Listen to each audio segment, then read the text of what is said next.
Hello friend, this is Sushil S travel mania. जैसे कि आप जानते ही हैं, मेरे नेपाल का सफ़र ख़त्म हो चुका है।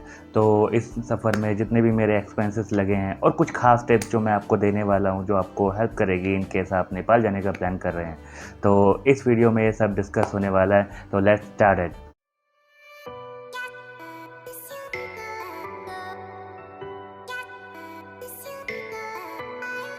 हर ट्रिप को और उसके एक्सपेंसेस को मैं 4 पार्ट में डिवाइड करता हूँ। पहला हो गया एकोमोडेशन, दूसरा हो गया फूड, और फिर हो गया ट्रांसपोर्टेशन, और फिर हो गया sight seeing. One by one चीज़ों को डिस्कस करेंगे और इनसे जुड़ी बातें आपके साथ शेयर करेंगे इस वीडियो में। तो पहले मैं डिटेल दूंगा ट्रांसपोर्टेशन के बारे में, क्योंकि सबसे ज़्यादा खर्चा मेरा ट्रांसपोर्टेशन में ही होता है। तो जैसा कि आप जानते हैं कि मैंने बाय लैंड ये पूरी ट्रिप की है। हाँ, आखिरी में थोड़ा सीन खिंच गया जिस वजह से मुझे फ़्लाइट पकड़नी पड़ी है। अगर उसके बारे में जानना चाहते हैं तो मेरी लास्ट वीडियो देख लीजिएगा। तो जैसे कि आप जानते हैं, मैं बाय ट्रेन दिल्ली से गोरखपुर गया, फिर गोरखपुर से सुनौली के लिए मैंने बस पकड़ी, फिर सुनौली से मैं पोखरा गया जिसमें मैंने कैब हायर की, और फिर पोखरा से मैं काठमांडू आया बाय बस, फिर काठमांडू से वापस सुनौली आया बाय बस, और फिर सुनौली से गोरखपुर फिर आया बस के द्वारा, और आखिरी में मैंने फ़्लाइट पकड़ी दिल्ली के लिए। तो इस सारे आवन जावन में मेरा 5,045 रुपये खर्चा हुआ है। INR की बात कर रहा हूँ मैं। और अगर इसमें आप फ़्लाइट चार्ज भी जोड़ देंगे तो वो 6,000 रुपये की टिकट थी, तो 11,045 हो गया। वो मेरी गलती थी क्योंकि मैं बिना कंफर्मेशन सीट के आगे बढ़ता गया। लेकिन अगर आप ऐसी गलती नहीं करेंगे तो आप 5,045 रुपये में निपट जाएंगे। अब इसके बाद बात करते हैं स्टे की। स्टे की बात करो तो पूरे 9 दिन की मेरी ट्रिप थी। 2 नाइट तो मेरी ट्रांसपोर्टेशन में लग गई, और बाकी के साथ जो रातें थी वो मैंने स्टे करी है, जिसमें से 2 रातें मेरी पोखरा में रही होंगी, फिर 3 रातें मेरी काठमांडू में रही हैं, फिर 1 रात फिर मेरी नगरकोट में रही है, और उसके बाद फिर एक और रात मेरी काठमांडू में रही है। तो इन 7 रातों का जो मेरा स्टे में खर्चा लगा है वो 4,375 इंडियन रुपीज़ है। इसमें देखा जाए तो 6 दिन तो मैं हॉस्टल में रहा था, और 1 दिन मैंने होटल में स्टे किया था, क्योंकि वहाँ पे अवेलेबिलिटी नहीं थी हॉस्टल में। तो 1 दिन मैंने वहाँ पे होटल में स्टे किया, तो टोटल खर्चा हुआ उसका 4,375 रुपये। अब बात करते हैं फूड की। जैसा कि मैंने कई वीडियोस में पहले भी बताया, मैं इतना फूडी नहीं हूँ।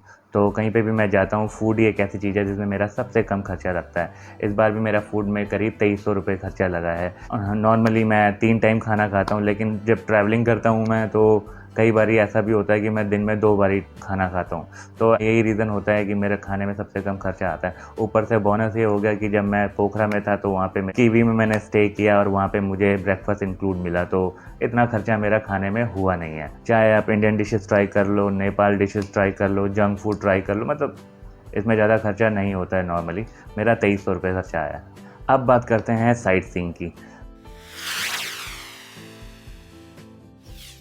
साइट सीइंग में अगर आप देखो तो मैं जब पोखरा में था तो वहाँ पे मैंने डेविस फॉल, गुप्तेश्वर केव कवर किया था, और फीवा लेक भी बाईसाइकिलिंग कवर किया था मैंने। और जब मैं काठमांडू में था तो काठमांडू में भी मैंने कई टेम्पल्स मैंने कवर किए थे, जैसे दरबार स्क्वायर हो गया, पशुपतिनाथ टेम्पल हो गया, और स्वयंभूनाथ टेम्पल हो गया। उसके बाद फिर नगरकोट में गया। नगरकोट में तो कोई ऐसे साइट सीइंग नहीं थी जिसके लिए मुझे पे करना पड़े। जब आप साइट सीइंग पे जाते हो तो उसकी जो एंट्री टिकट्स होती हैं, तो मैंने इतनी साइट सीइंग करी है, उसमें 1500 INR खर्च हुआ है। इसमें भी इतना ज़्यादा खर्चा नहीं हुआ है, क्योंकि आपको तो पता ही है कि नेपाल तो मंदिरों का देश है। तो कई जगह मंदिर मैंने एक्सप्लोर किए जहाँ पे मुझे पैसे नहीं लगे। अब वैसे तो मैंने ट्रांसपोर्टेशन की बात पहले कर दी थी, लेकिन जो लोकल ट्रांसपोर्ट होते हैं, जब तुम जैसे मैं काठमांडू पहुँच गया, वहाँ पे मैंने पथाव ऐप से इधर उधर घूमा, ये इसके एक्सपेंसेस मैंने मेन ट्रांसपोर्टेशन में नहीं जोड़े थे, और इसका भी मैंने कैलकुलेशन कर लिया है। मेरा करीब 1200 रुपये मेरा लोकल ट्रांसपोर्ट में लगा है, जो मैंने पथाव ऐप से इधर उधर घूम के जो साइट सीइंग की हैं, जैसे कि हो गया स्वयंभूनाथ टेम्पल, पशुपतिनाथ टेम्पल, तो ये सब इसमें आ गया है मेरा। पोखरा में मेरे को कोई लोकल ट्रांसपोर्ट नहीं लेना पड़ा, तो पोखरा में मेरा किसी भी लोकल ट्रांसपोर्ट का कोई खर्चा नहीं हुआ। वहाँ पे तो साइकिल से ही मैंने घूम लिया था। तो इन सब की कैलकुलेशन के बाद मैं इस नतीजे पे पहुँचा हूँ कि मेरा जो टोटल एक्सपेंस लगा है 14,500 के आसपास लगा है। अगर मैं इसमें फ़्लाइट के भी ऐड कर दूंगा जो मेरी गलती की वजह से हुए हैं, तो 6,000 और प्लस कर दीजिए। अदरवाइज़ आप 14,500 रुपये में नेपाल में बाय लैंड 9 दिन घूम सकते हैं और साइट सीइंग्स कवर कर सकते हैं पोखरा के अंदर और काठमांडू के अंदर और नगरकोट के अंदर भी। तो ये था मेरा पूरा एक्सपेंसेस का ब्यौरा जो मुझे लगता था कि आपको देना चाहिए। अगर आपको भी बजट फ्रेंडली ट्रिप की दरकार है तो आप मेरी पूरी सीरीज़ देख सकते हैं और इसके अकॉर्डिंगली प्लान कर सकते हैं और सिर्फ 15,000 के अंदर आप पूरे 9 दिन नेपाल के अंदर बिता सकते हैं। तो अब इसके बाद मैं बात करूँगा कुछ खास टिप्स जो आपको पूरे सफ़र के दौरान हेल्प करने वाली है। टिप्स नंबर 1 होगी, जब आप बाय लैंड सुनोली से पोखरा जा रहे हैं तो किसी ब्रोकर के थ्रू वहाँ पे टैक्सी को या कैब को अरेंज ना कीजिए। आप बस रोड के किनारे खड़े हो जाइए। वहाँ पे कई ऐसी प्राइवेट कैब जाती रहती हैं पोखरा की तरफ जो इस तरह की सवारियाँ ढूंढती रहती हैं। जो मैंने पे किए थे वो 3,000 नेपाली रुपीज़ थे, लेकिन कुछ लोग ऐसे भी चढ़े थे 1,000 से 1,500 नेपाली रुपीज़ दे के उन टैक्सी में बोर्ड हो गए थे। तो मेरी आपसे यही हिदायत है, यहाँ ये एक ऐसा पोर्शन है जहाँ पे आप पैसे बचा सकते हैं, तो आप ज़रूर इस तरह का आप प्लान कर सकते हैं। अदरवाइज़ वहाँ पे बसेस भी चलती हैं और अगर वहाँ बसेस की टाइमिंग आपकी टाइमिंग को सूट कर रही है तो आप बस के द्वारा भी सुनोली से पोखरा जा सकते हैं। अब बात करते हैं टिप नंबर 2 की। आप नॉर्मली जब लोग जाते हैं पहले काठमांडू घूमते हैं फिर पोखरा घूमते हैं, लेकिन मेरी ये आपसे हिदायत होगी कि आप पहले पोखरा जाएं और फिर काठमांडू जाएं। वैसे तो पूरे नेपाल के रास्तों की हालत इतनी खास अच्छी है नहीं, लेकिन जितना मैंने सुना है कि अगर आप सुनौली से काठमांडू की तरफ जा रहे हैं ये रोड बहुत ही ज़्यादा वाहियात है, तो उस जगह को अवॉइड कीजिए।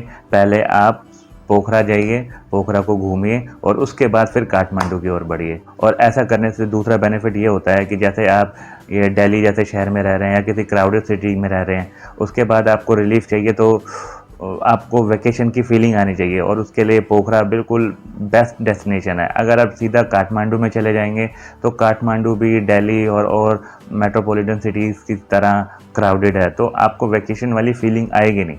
और अगर इनिशियली आपको वैकेशन वाली फीलिंग लेनी है तो Pokhara is the best destination for you.